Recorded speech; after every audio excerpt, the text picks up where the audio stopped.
Hi. This week's Friday night movie was Rocky 5.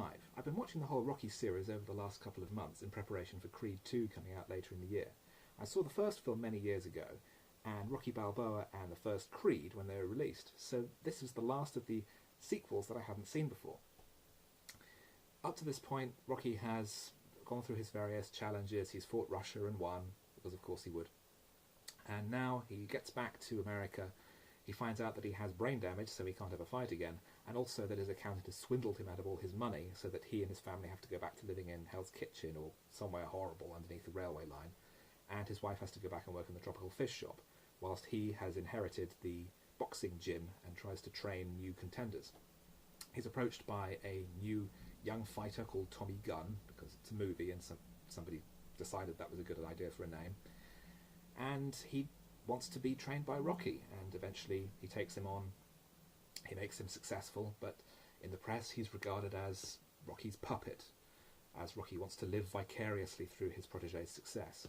But he gets seduced by all the new wealth and celebrity and red-headed women, and gets taken on by George Washington Duke, who definitely isn't Don King, and this sets up the whole movie for a climactic struggle between Rocky and his protege turned rival, whilst at the same time Rocky's son is going through problems of his own and feels that he's being neglected by Rocky in favour of his protege. This film has a bad reputation. It's far from terrible, but the issue is that over the course of the series it's gone bigger and bigger and bigger until the end of the Rocky 4 he's delivering a speech about how the Cold War shouldn't be a thing. And now it's going right back to the small, intimate scale of the first movie, the very street-level grittiness, more realistic aspect. And the problem with that is that it isn't, by any way, what the audience wants to see. They want to see Rocky training and for the big fight. So instead we have a more serious character drama. And on a realistic sense, in a logical sense, this is the natural progression for the character and almost the conclusion for the story, because originally the film was to end with Rocky's death. He and Tommy get into a climactic street brawl, and all the way through the movie it's set up that Rocky is going to die. He has this brain damage. He keeps having flashbacks of his old trainer and his previous movies. And he gets knocked down and you think he's not going to get back up.